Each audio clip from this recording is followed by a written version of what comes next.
ajjeesuu ragaaleen viidiyoon deeggarame mul'ataa ture.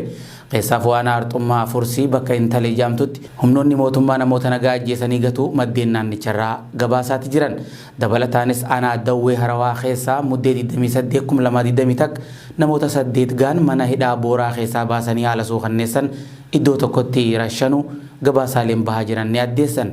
Ajjechaa suukanneessaa godina Walloo keessatti raawwatamaa jiru ajajoota waraanaa sirnoota durii deeggaran kanneen uummata Oromoo Walloo dhabamsiisuu barbaadan carraa kanatti fayyadamanii duguggaa sanyii gaggeessaa akka jiran jiraattonni irra deddeebi'uun himaati jiran. Haluma kanaan aanaa Dawwee Harawaa keessaa humnoonni mootummaa namoota 8 ajjeesan keessaa dargaggoonni 3 maqaan isaanii baramee jira. Namoonni kanneenis maqaa Abaa'oo Shaneetiin qe'ee isaanii keessaa qabamanii mana hidhaa Booraa keessa kanneen turan ta'uun himamaa jira. Humnoonni mootummaa namoota kanneen haala suukanneessan erga ajjeesaniin booda ummanni akka hin awwaalle dhorkuun gadi reeffa isaanii bineensi akka nyaatellee odeessi garasii bahaa jiru ni mul'isa. Namoota ajjeefaman keessatti dargaggoonni 3 Nuuree Muhee, Adam Shee Hussein, Yaasin Nuuruu kanneen jaaman keessatti argamu. Erga waraanni Tigraay godinicha qabatanii turan gadhiisanii gara Tigraay deebi'aniin booda humnoonni raayyaa ittisa biyyaa godinichatti bobbaafame jiraattota jumlaan haala suukanneessan ajjeesaa jiraachuu ragaaleen viidiyoon deeggarame marsaalee hawaasaa irratti mul'atee jira. Oduu keenyatti aanuun godina Booranaa aanaalee garaagaraa keessatti hongee mudatee jiru ammas yaaddoo uume. Jiraattonni aanaalee garaagaraa hongee mudateen horiin keenya nu jalaa miidhamaa jiru jedhu Badrii Yuusuf dabalata qaba. Godina Booranaa aanaalee Areeroo fi Dubluk ganda Qarsaa Danbii keessatti lammiileen ammas hongeen miidhamaa jiru jedhame. Deeggarsi namoomaa amma dura taasifamaa ture quubsatti lammiilee hongeef saaxilaman hin geenye jedhamee jira. Beeladoonni fi uummanni ammas beela hamaaf saaxilamuu jiraattonni aanaalee lameenii himaa jiru. Jiraatan aanaa Areeroo obbo Bukkee Kuraa akka jedhanitti ammas hongeen beeladoota fixaa jira. Gargaarsi beelarraa nu hambisu gara mootummaaf miti mootummarraa nu gahaa hin jiru jechuun BBCtti himanii jiru. Gargaarsi hanga ammaa naannicha dhaqqabee fi namoota muraasaaf qoodame kan namoonni 3 marsaa hawaasummaa irratti qindeessan ta'us himanii jiru. Jiraatan aanaa Dubluk ganda Qarsaa obbo Turee Liiban Jirma ammoo ammas rakkoo jabduu keessa jirra gargaarsi jedhamus nun geenye jechuun himanii jiru. Guyyoota duraa 3f nyaanni fi ciidin horii nuuf dhufee jira kan jedhan obbo Tureen boodarra waan dhaabbataniif rakkoo keessa jirraa jedhan horiinis dhumaa jira. Horii osoo hin taane lubbuu namaafis yaaddoyne jechuun dubbatanii jiru. Gargaarsi yeroo muraasaaf keessa falaan godhame naannolee tokko tokkotti bu'aa argamsiisee ture. Horiin nyaata argatee bakka bishaanii lafa fagoo deemuu eegalee ture. Garuu gargaarsi sun akka eegaletti waan ittiin fufiniif jecha rakkoon hongee kun ammas hammaatee lammiilee fi beeladoota isaanii miidhaa jira. Jiraattonni godina Booranaa jireenyi isaanii horii irratti hirkate horiin isaanii baay'een jalaa dhumatee jira yeroo ammaa. Kanaafis magaalaa geessee gatiin baasnetti gurguruuf dirqamee jira ummanni. Waan harkaa qaban erga fixanii booda ammoo lubbuu namaatu itti aana yaaddoo jedhu uumee jira. Hongee mudate kanaan addatti yeroo ammaa kan caalaa miidhamee jiru jaarsolee godina Booranaa lafa baadiyyaa keessa jiraatan aannaniif foon soorataa turan waan dhabaniif qaamni isaanii ta'ee miidhaa adda addaaf saaxilamaa jiru jedhame. Jiraatan aanaa Areeroo obbo Bukkee Kuraa qaamoleen garaagaraa isaan gargaaruuf baay'ee ifaajjanis garuu daldaltoonni jidduu seenanii rakkisaa turuu himanii jiru. Daldaltoonni kanneenis gargaarsa dhufe kararraa maysanii nutti gurguratan jechuun jiraattonni godina Booranaa himanii jiru. Ciidii horiin nyaatu konkolaataa tokko hanga 2 fidanii turan garuu ergasii humaan agarree jedhan gara mootummarraa. Ummanni waanuma isaatiin if jiraachisaa jira. Mayira hidhaa tokko hanga qarshii 220tti bituuf akka dirqamellee himanii jiru. Aanaa Dubluk keessatti loon isaanii lubbuu oolchuuf jecha ciidii horiin nyaatu hidhaa tokkos qarshii 200 bituuf dirqamuu isaanii jiraattonni himaa jiru. Sababa hongee mudate kanaan ammoo sanyiin horii Booranaa lafarraa dhumataa jiras jedhame. Lammiileen godina Booranaa hongeen rukutaman kanneen horiin isaanii beelan jalaa dhumaturraa magaalatti geessuun maallaqa daldaltoonni harkaa qaban qarshii 1,000 hanga 2,000tti gurguruuf dirqamuu isaanillee maddeen gabaasanii jiru. Mootummaan naannoo Oromiyaaf kan federaalaatis lammiilee godina Booranaa keessatti hongeen mudate kanaaf dirmannaa qubsaan goone keessattuu horiin isaanii dhihootti nyaata fi bishaan akka argataniif wanni hojjetameen jiru. Addatti madda rakkoo hongee godina Booranaa kana hundirraa furuuf pirojektiilee bishaan dhugaatii baay'inaan hojjetuu feesisa. Horsiisee bultoonni odeeffannoo haala qilleensaa akka argatanii if eeggatan taasisuun jireenya isaan irratti fooyya'ina akka argamsiisaniif deeggarsa mootummaa isaan feesisa. Garuu kanan arganne uummanni Oromoo godina Booranaa keessa jiraatu.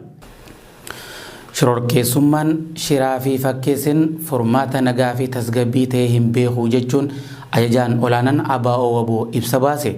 Ajajni olaanaan ABO WBO ibsa muddee 29 takka roobii kaleessaa baaseen shororkeessummaan shiraa fi fakkeessin bulchiinsa biyya amata furmaata nagaa fi tasgabbii hin ta'u je. Erga humni ittisaa Tigraay muddee 10 takka gara duubaa sossoo'ee booda paartiin Bilisiginnaa waraana bilisummaa Oromoo dhabamsiisuuf Oromiyaa bakkoota garaagaraatti lolaa jira kan je ajajaan olaanaan ABO WBO. Gama biraatiin ammoo marii nagaa fi araaraatiin adeemsa je hawaasa idil addunyaa afaffaajessuuf yaalaa jira je. Lola Oromiyaa keessatti adeemsifamaa jiruun waraanni bilisummaa Oromoo olaantummaa waraana bulchiinsa biyya amata irratti argachuu kan ibsichi Bilisiginnaan injifatamuu isaa dhoysuuf uummata Oromoo sabaa fi sablammoota nagaa irratti duguuggaa sanyii raawwachuun shororkaa uumaa jira. Akkasumas yakka ofii raawwatu waraana bilisummaa Oromoo irratti haqachaa jiraachuu ibse. Waraanni sirni Bilisiginnaa sadarkaa Afrikaatti babal'isuu barbaadu kun sagantaa siyaasaa Minilik kan farraa dhala namaa ta'e deebisanii Itoophiyaa keessatti olaantummaa akka argatu taasisuudha waan ta'eef uummanni Oromoo saboonni cunqurfamoon biyyattii Afrikaa fi hawaasni addunyaa akka balaaleffataniif waamicha dhiyeessee jira. Sirni Bilisiginnaa yakka uummata nagaa irratti raawwachuun akka waan waraanni bilisummaa Oromoo fi falmattoonni bilisummaa raawwatanitti fakkeessuun hawaasa addunyaa dogoggorsiisuuf yaalaa jira kan jedhe ibsi ajajaa olaanaa ABO WBO kun ragaan kana ammoo kaaba Oromiyaa Walloo keessatti uummata nagaa qe'ee isaanii irratti qilleensarraan boombiitti harcaasuu fi weerara adda addaatiin duguuggaa sanyii raawwataa jiraachuu isaaniiti je. Ajjechaan sirna Bilisiginnaatiin abbootii gadaa Karrayyuu fi maatii pirezidaantii Oromiyaa duraanii obbo Alamaayyoo Atoomsaa irratti raawwatame Oromoo shororkeessanii qabsoo isaarraa duubatti deebisuuf kan jedhe ibsi ABO WBO kun ajjecha abbootii gadaa Karrayyuu irratti raawwatame ajaja aangawoota Bilisiginnaatiin raawwatamuu isaa qondaalli Bilisiginnaa Taayyee Danda'a ibsuun jaarraa 21ffaa kana keessa dhugaa uummataa dhoksuun akka hin danda'amne kan saaxiluudha jedhe ibsichi. Ajajni olaanaan ABO WBO ibsa isaa kanaan ummata Oromoo dabalatee sabaa fi sablammoonni biyyattii shira Bilisiginnaan ummata irratti hojjetaa jiru hubachuu qaban jechuun kan dhame yeroo ta'u namoota WBO fakkaattu bobbaasuun ajjechaa suukanneessaa namoota bebbeekamoo fi ummata nagaa irratti raawwatuun sammuu fi onnee ummataa keessaa waraana bilisummaa Oromoo balleessuu garaagarummaa waraana bilisummaa Oromoo keessatti dhalchuuf yaaluu fi maqaa araaraa fi mariitiin mirga ummataa ukkaamsuuf socho'aa jiraachuu sirna Bilisiginnaa ummanni akka hubatu gad-jabeessee dhaame. Sagantaa siyaasaa Minilikii fi lolli Bilisiginnaan maqaa Minilik moggaasee adeemsaa jiru sabaa fi sablammoota Itoophiyaa keessa jiran qofa osoo hin taane hawaasa addunyaa dabalatee Itoophiyaa diiguun Afrikatti ce'uu danda'a waan ta'eef hawaasni idil addunyaa tokkummaan dura akka dhaabbatu dhaame. Sochii maqaa balleessii waraana bilisummaa Oromoo irratti adeemsifamaa jiru akeeka siyaasaa of keessaa qaba kan jedhe ibsi kun akeekni qabsoo waraana bilisummaa Oromoo uummata isaa bilisoomsuu fi mirga hiree murteeffannaa sabootaa akka ta'e ibsi kun hubachiisee jira. Dhumarratti shororkeessummaan shiraa fi fakkeessin furmaata nagaa fi tasgabbii fiduu akka hin dandeenye ABO WBO'n ibsa isaa kanaan hubachiisee jira. Lammiileen Itoophiyaa mana hidhaa Saawud Arabiyaa keessa jiran qorraan wal qabatee haala hammaataa keessa jiraachuu ibsan. Keessumattuu mana hidhaa magaalaa Riyaad Xariiqa Al-Kharji keessatti lammiileen Itoophiyaa kumootaan hidhaa jiran haalli isaan keessa jiran guyyumarraan guyyatti itti cimaa dhufuu himan. Dhalataan Oromoo mana hidhaa Xariiqa Al-Kharji kana keessaa yaadanuuf kenne tokko akka jirutti lammiileen Itoophiyaa mootummaa Saawudiitiin mana hidhatti guuraman qabiinsi namoomaa ilma namaatiif taasifamu godhamaa fi hin jiru je. Sadarkaa qaamarraa huccuun nu dhumattee pilaastikii kosii itti gatan uffachuutti ceenee jirraa jira. Uffata tokko kan ji'a jaha dura waliin qabamnee hidhamneetu nurraa dhume kan jedhu namni kun ergasii hidhamtoonni mikaa yookaan pilaastika laastikaa kan kosiin itti gatamtu guuratanii qorra hamaan miidhamaa akka jiran ibse. Dabaluunis hanqina nyaataaf dhugaatii akkasuma walitti baay'achuurraa kan ka'e namoonni baay'een dhukkuboota garaagaraatiif saaxilamuun yeroo ammaa kanneen du'aaf jireenya jidduu jiranis jiraachuu hime. Dhiyeenya kana sababa kanaan namoonni 3 kutaa inni keessa jiru keessaa lubbuun dabruu ibse. Akka namni kun himutti kutaa isaan keessatti hidhaman keessatti namoota 360tu jira. Isaan kana keessaa kanneen xiinsammuun miidhamtee fi rakkoo fayyaa garaagaraatiif saaxilaman jiraachuu dubbata. Dhumarratti dhalataan Oromoo haala rakkisaa keessaa odeeffannoo BBS'f kenne kun dhaamsa isaatiin uummanni Oromoo biyya keessaaf ala jirtan haala rakkisaa keessaa lammiileen Itoophiyaa mana hidhaa Saawud Arabiyaa keessatti keessa jirtuun dhaabbilee mirga namoomaatiif falmanitti nu iyyaa jechuun dhaamsa isaa dhaammatee jira. Biyya Hindii kutaa bulchiinsa gara lixaa Go'aa keessatti siidaan Kiristaanoo Roonaaldoo dhaabbate mormii fi deeggarsa mul'ise. Bulchiinsa Hindii kolonii Poorchugaal jala turte Go'aa keessatti siidaan taphataa Maanchestar Yuunaayitid Roonaaldoof dhaabbate yaadota lammiilee bakka lamatti qoodee jira. Badri Yusuf dabalata qaba. Lixa biyya Hindii bulchiinsa Go'aa keessatti siidaan taphataa Maanchestar Yuunaayitid Kiristaanoo Roonaaldoo dhaabbate ummata yaada lamatti qoode. Lixa Hindiitti kan argamu bulchiinsa Go'aa keessatti kubbaan miilaa akka malee waan daawwatamaa tureef aangawoonni naannichaa siidaan Roonaaldoo dargaggoota fakkeenya akka ta'uuf dhaabanii jedhame. Bulchiinsi Go'aa kun gabrummaa Poorchugaal jala waan tureef namoonni baay'een siidaan kun dhaabbachuu akka malee mormanii jiru. Go'aan erga kolonii Poorchugaal jala bilisa ba'ee ganna 60ffaa ga'ee jira. Lammiileen Hindii siidaa Roonaaldoof dhaabbatu morman osoo taphattoonni kubbaa miilaa Hindii bebbeekamoon warreen akka Samiir Naayikii fi Buruunoo Kotiinihoon jiran maaliif nama biyya nu koloneeffatteef dhaabbata jechuun mormanii jiru. Taphattoota biyya keenyaa ciccimoof siidaa dhaabnee ittiin boonuu qabna jechuun alaabaa gurraacha mirmirsuun mormii isaanii mul'isanii jiru. Siidaan kun yeroo biyyattiin kolonii Poorchugaal jalaa bilisa itti baate ganna 60ffaa kabajaa jirtutti jedhamee jira. Bulchiinsi Go'aa ammoo waggoota 14f kutaalee Hindii kaan irraa duubatti hafuun kolonii Poorchugaal jala bilisa baatee jedhame. Lammiileen Hindii bulchiinsa Go'aa keessa jiraatan siidaan kun dhaabbachuun isaa namoota bilisummaa keenyaaf osoo falman wareegamaniif arrabsoodha jechuun mormu. Gama biraatiin miseensi mana maree paartii biyya bulchaa jiru Mikaa'il Luuboo siidaan kun gaaffii dargaggoota keenyan dhaabbate jechuun suuraa jalatti ka'uun fuula Tiwiitara isaan irratti barreessanii jiru. Taphataan beekamaan addunyaa Maanchestar Yuunaayitid Kiristaanoo Roonaaldoon siidaa isaa Hindii keessatti dhaabbatee fi yaadota deeggarsaaf mormii kaase kanarratti waan jeen qabu. Bara 2017 keessas siidaan wal fakkaatan Kiristaanoo Roonaalddoof biyyuma isaa Poorchugaal keessatti erga dhaabbatee itti qoosamee siidaa biraatiin bakka buufamee ture. Kiristaanoo Roonaaldoon taphataa cimaa addunyaa teenyaa fi goolii 800 ol nama lakkoofsise taphataa gahumsa addaa qabu.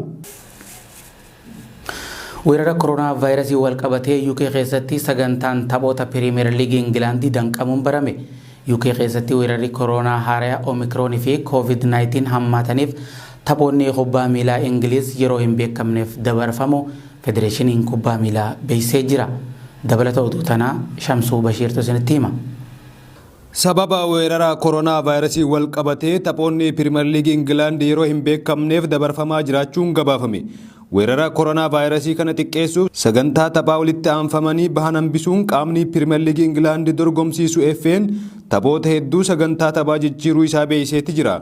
Kilaboonni akka Maanchestar Yuunaayitid, Cheelsii fi Arsenaal kilaboota rakkina kanaan hubamaa jiran keessaa yeroo ammaa hojjettootaa fi taphattoota akkasumas leenjistoota Piriimeer Liigii Ingilaandii dabalatee kanneen 100 caalaan koronaa vaayirasiin qabamuun gabaafame.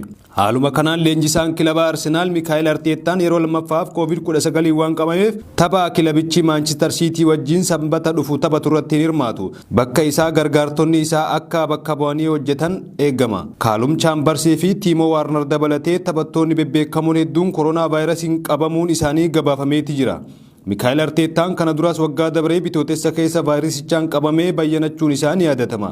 Akkaataa qajeelfama mootummaatti Mikaa'el Arteettaan adda of baasee kutaa kophaa keessa jira. Akka itti wayyaa abdanne jechuun kilabni Arsenaal beeksiseeti jira. Leenjisaa Aston Villaa Steven Gerrard, leenjisaan Crystal Palace Patrick Vieira sababa vaayirasichaan qabaniif taphoota ayyaana qillee irratti taphataman irratti argamuu hin dandeenye.